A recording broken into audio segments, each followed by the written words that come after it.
What if there existed a cosmic lottery where every soul must choose their next incarnation, complete with all its joys and sufferings, knowing full well that most will forget this choice the moment they take their first breath? What if the very fabric of reality was designed by a divine intelligence to guide souls toward wisdom, yet we spend our entire lives believing we are nothing more than temporary collections of flesh and bone? This is the profound revelation found in Plato's myth of the final story in his masterpiece, The Republic.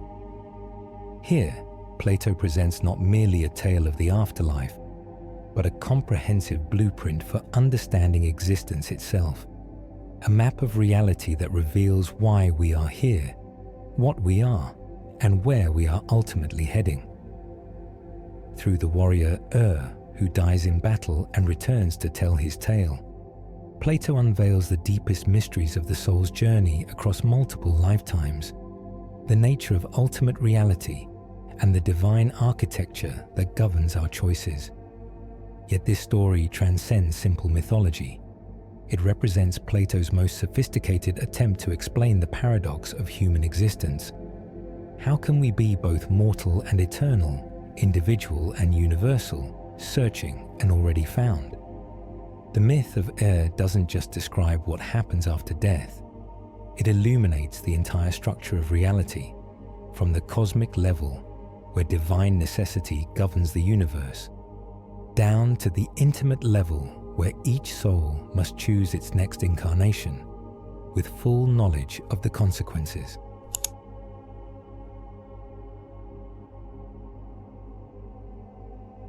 What if your current life represents not your first existence nor your last, but merely one chapter in an endless scroll of experiences that your soul has chosen to live through, each time forgetting everything you previously learned? Most consciousness accepts reincarnation as a simple cycle of birth and death, but Plato's vision reveals something far more complex and purposeful. When souls reach the afterlife, they face not just judgment for their past actions, but a cosmic decision-making process that determines their next incarnation. This isn't random placement or karmic punishment. It's a profound selection process where each soul must choose their next life, complete with all its predetermined challenges, relationships, and opportunities for growth. The mechanism of choice operates through divine lottery, but the selection remains with the soul itself. Plato describes how souls gather around the Spindle of Necessity, where three fates, Clotho, Lachesis, and Atropos, govern the distribution of lives. Yet within this cosmic framework, individual choice remains paramount. A soul might choose the life of a tyrant, fully aware it will lead to suffering, simply because they believe power matters more than wisdom. Another might select the life of a philosopher. Understanding it will bring constant questioning and social rejection, because they recognize that truth outweighs comfort. What makes this cycle particularly compelling is how forgetfulness serves a crucial function. When souls choose their next lives, they do so with full knowledge of the consequences, but the moment they enter their new existence, this awareness vanishes completely. This isn't punishment, it's necessary protection. Without this great forgetting, souls would become paralyzed by the weight of infinite knowledge or trapped by attachments to previous lives. The amnesia forces each soul to approach existence freshly, making choices based on current circumstances rather than predetermined cosmic knowledge. The variety of lives available mirrors the full spectrum of human experience. There are lives of kings and peasants, philosophers and warriors, tyrants and heroes. Each represents different opportunities for learning specific lessons about power, humility, courage, wisdom, and virtue. A soul might choose poverty not from masochism, but from understanding that material simplicity often leads to spiritual abundance. Another might select wealth, not from greed, but from knowing that managing resources can teach responsibility and generosity. The cyclical nature becomes evident when we observe how history repeats itself across generations. Wars, revolutions, moral crusades, artistic movements, and philosophical inquiries all follow patterns that suggest collective consciousness cycling through similar lessons until wisdom finally emerges. The soul that chooses wisely across multiple lifetimes gradually develops what Plato calls virtue, not just moral goodness, but the practical wisdom needed to navigate existence skillfully. Yet the cycle can become trap. Souls who consistently choose poorly, prioritizing pleasure over wisdom, power over justice, immediate gratification over long-term development, find themselves locked in increasingly narrow choices, their freedom of selection diminishing with each failed opportunity. This represents Plato's early understanding of what modern psychology might call learned helplessness, applied to cosmic consciousness. The most profound aspect of this cycle lies in its ultimate purpose, not just individual enlightenment, but the gradual development of wisdom across all souls, until they become capable of choosing the highest good. When a soul has learned sufficiently across multiple lifetimes, they begin selecting lives that prioritize virtue above all else, not from Jiangzhi, but from genuine understanding that virtue represents the path to authentic fulfillment.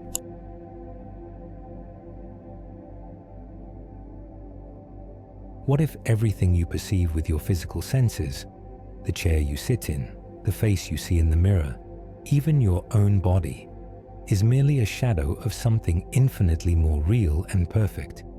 Plato's theory of forms represents perhaps the most revolutionary insight in the history of human thought. According to this doctrine, the physical world we experience through our senses is not ultimate reality, but rather a dim reflection of a higher dimension of existence where perfect archetypes reside. When you see a beautiful sunset, you are not seeing beauty itself, but rather a temporary manifestation of the form of beauty, which exists eternally and unchangingly beyond the physical realm. The world of forms operates according to principles that challenge our everyday understanding of reality. These forms are not concepts in human minds, but actual ontological entities that exist independently of both human consciousness and the physical world. The form of justice doesn't exist because humans created laws and moral codes. It exists eternally, and our earthly concepts of justice are merely attempts to align with this perfect principle. Similarly, the form of beauty doesn't depend on what any particular culture considers attractive. It exists as an absolute standard against which all earthly beauty is measured and found wanting. This creates a profound epistemological problem that has troubled philosophers for millennia. How can we, trapped in the physical realm, ever truly know the forms? Plato's answer lies in the soul's pre-existence. Before our current incarnation, our souls existed in direct contact with the world of forms. We beheld justice, beauty, truth, and goodness in their pure state. This prior knowledge explains why we can recognize beauty when we see it, understand justice when we experience it, and feel the pull toward truth even when we cannot fully articulate it. The famous Platonic allegory of the cave illustrates this principle perfectly. Imagine prisoners chained in a cave, facing a wall where shadows are projected. They believe these shadows constitute reality because it's all they've ever known. When one prisoner escapes and sees the actual objects casting the shadows, and eventually the sun that illuminates everything, they realize how limited their previous understanding was. This prisoner represents the philosopher who breaks free from the illusion of the physical world and glimpses the world of forms. The journey toward understanding the forms requires what Plato calls dialectic, a systematic method of questioning that strips away assumptions and leads toward truth. This isn't mere intellectual exercise, but a form of spiritual purification that prepares the soul to recognize reality beyond appearances. Through careful reasoning, mathematical study, and philosophical inquiry, the soul gradually remembers what it once knew directly. The highest form, according to Plato, is the form of the good, the principle that gives meaning and value to all other forms. Just as the sun in the cave allegory illuminates visible objects, the form of the good illuminates the entire realm of forms, making them knowable and desirable. This form is not just morally good, but metaphysically perfect, the source from which all other perfections derive. Understanding the world of forms changes everything about how we approach existence. When we recognize that our physical experiences are merely shadows of greater realities, we begin prioritizing what endures over what decays. What is universal over what is particular? What is true over what is merely useful? The person who understands that their body is temporary, but their soul is eternal, will naturally focus their attention on developing the latter. This perspective also explains why certain experiences feel more real than others. When we encounter extraordinary beauty, profound wisdom, or perfect justice, we sense that we've encountered something beyond the physical realm. These moments represent brief recognitions of the world of forms intruding into our everyday consciousness.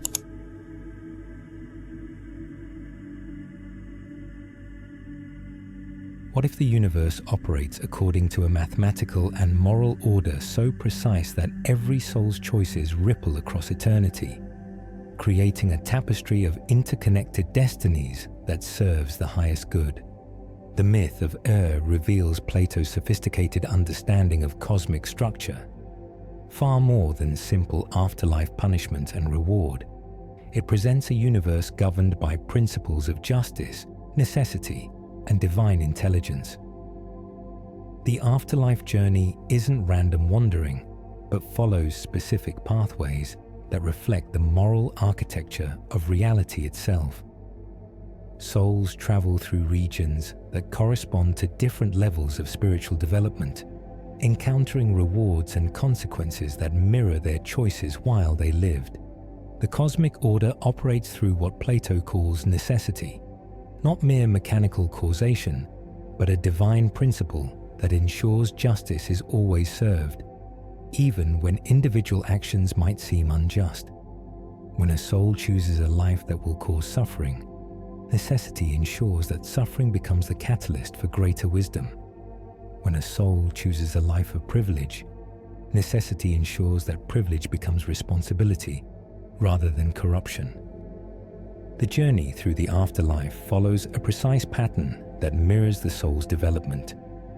Initial judgment determines the soul's general trajectory, but the detailed journey through various regions of the other world allows for specific learning and purification. Souls visit places corresponding to their past choices, while simultaneously preparing for future incarnations. This creates a dynamic system where past, present, and future exist simultaneously within the soul's consciousness.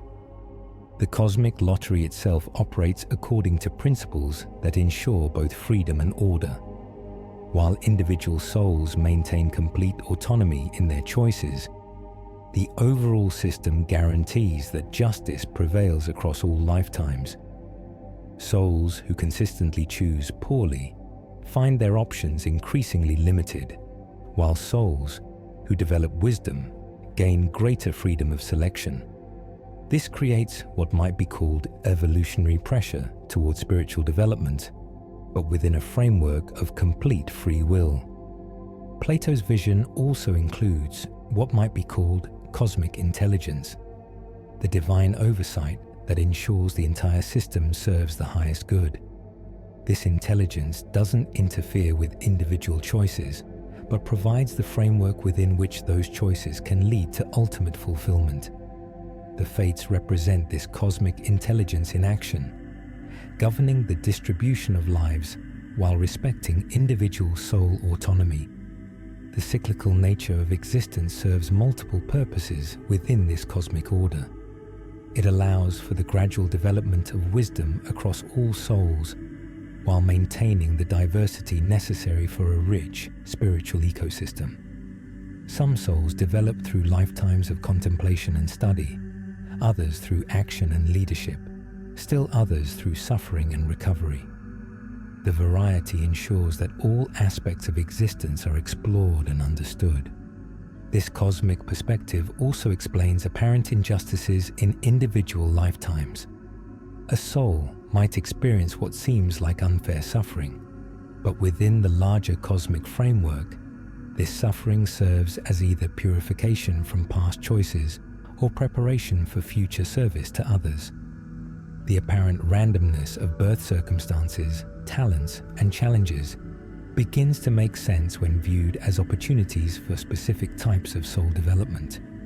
The ultimate goal isn't individual enlightenment, but universal harmony, creating a cosmic community where all souls have developed sufficiently to understand and serve the highest good.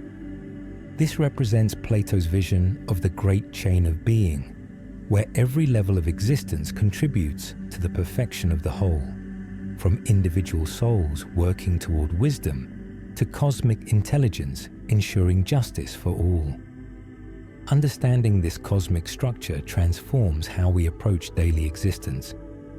When we recognize that every choice resonates across eternity, we naturally become more thoughtful about our actions.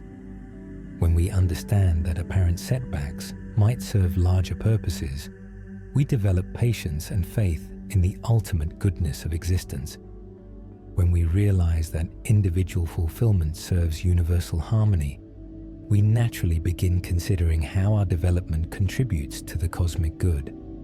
The myth of thus presents not just a story about the afterlife, but a comprehensive vision of reality itself, a universe where every soul's journey contributes to an ever-evolving tapestry of consciousness that gradually approaches the perfect realization of what existence truly means.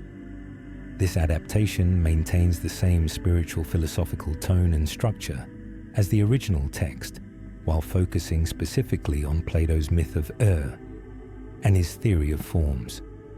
The content explores the same themes of consciousness, choice, and spiritual development, but through the lens of Platonic philosophy, rather than general spiritual concepts.